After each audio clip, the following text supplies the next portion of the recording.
Her status had been offline for 19 days. Tyler knew the exact number because he'd checked every single one of them.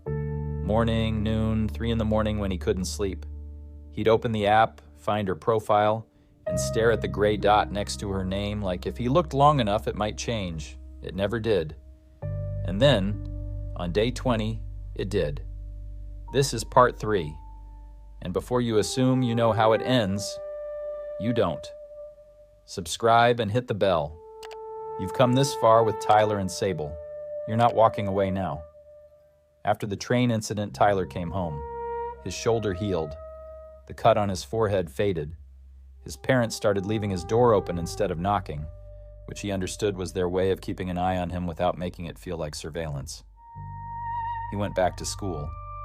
He sat through lessons. He ate at the dinner table most nights. From the outside, he was fine. From the inside, he was somewhere else entirely. The thing nobody tells you about guilt, real guilt, the kind that has a specific face attached to it, is that it doesn't announce itself. It doesn't come as a wave you can see building. It comes as a Tuesday afternoon when you're doing homework and suddenly you remember that Sable boarded that train because of you. Because you went first. Because you made it seem possible. You made a playlist and sent voice memos and talked until 3 in the morning and made her feel like the distance was the only thing between you. And then you almost died on the way to her and survived and came home and said, "Don't do what I did." And she did it anyway. And she almost didn't make it either. He stopped playing Roblox the week he got home. Not as a decision. He just stopped opening it. His Bloxburg plot sat untouched. The house they'd planned together, the one they'd been rebuilding room by room in the weeks before she disappeared, was half finished. One wall missing, a roof that didn't connect properly on the left side. He knew because he'd looked once, accidentally, when he'd opened the app to check something else. He closed it immediately. He didn't go back. What Tyler didn't know, because nobody had told him and he hadn't asked, was that Sable's parents had found her notebook.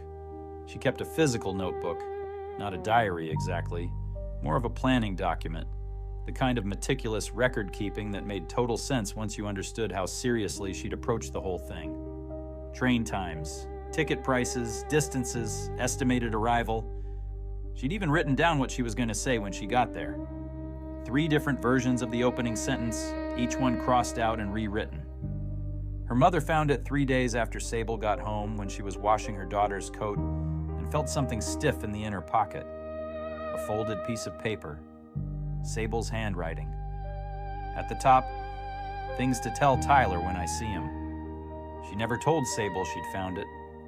She put it back in the pocket, hung the coat up, and went downstairs and sat at the kitchen table for a long time without doing anything. But she did call Tyler's mother. The 2 of them spoke for 40 minutes. Tyler's mother didn't tell Tyler about the call. She sat on the information for almost a week, turning it over, trying to work out what to do with it. Then one evening she came into his room, sat on the end of his bed and said, "Sable's mom called. She wanted to say something to you directly, but she thought it might be better coming from me." Tyler looked up from his desk.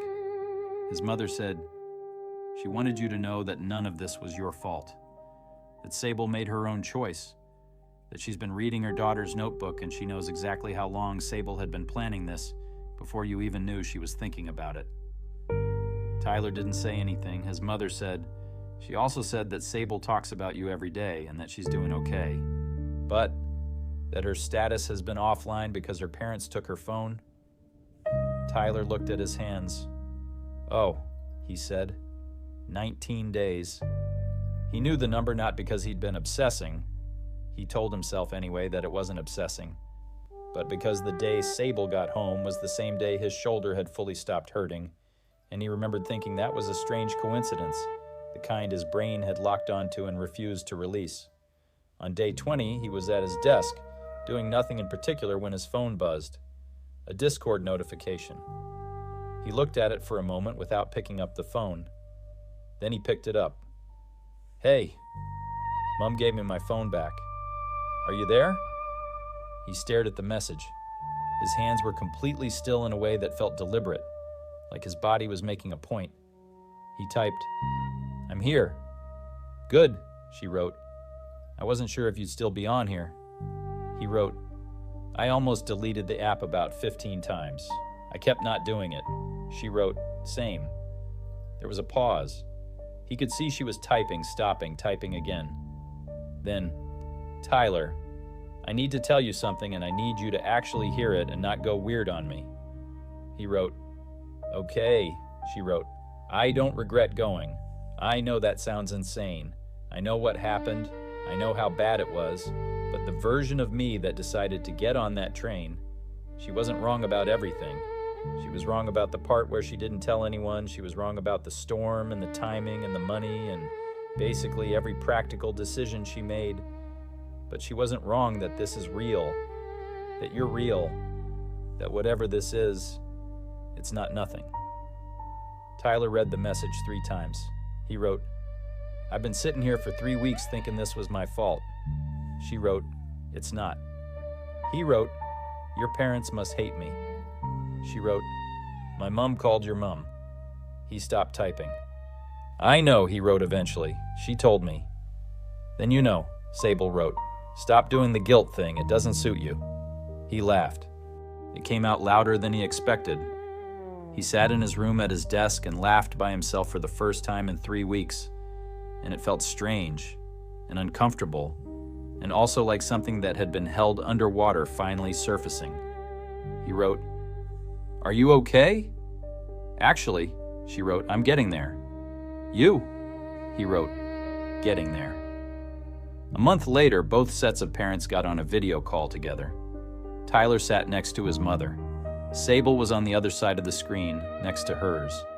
Her father was there too, arms folded, the expression of a man who had agreed to this call under significant duress. Tyler understood. He would have felt the same. It was awkward for the first 10 minutes. Both sets of parents did the polite but careful thing, circling the actual subject without landing on it. Then Sable's father leaned forward and said, in the tone of someone who had been waiting to say something for a long time, "I want to know what you two were thinking. Not what happened, what you were each thinking." There was a silence. Then Tyler said, "I thought I was doing something real for the first time. Everything at home felt like it was happening to someone else. And talking to Sable was the first thing in a long time that felt like it was actually mine." Sable's father looked at him for a long moment. Tyler's mother reached over and put her hand on Tyler's arm without saying anything. Then Sable said, "Same. Exactly the same." Her father unfolded his arms. He looked at the ceiling briefly.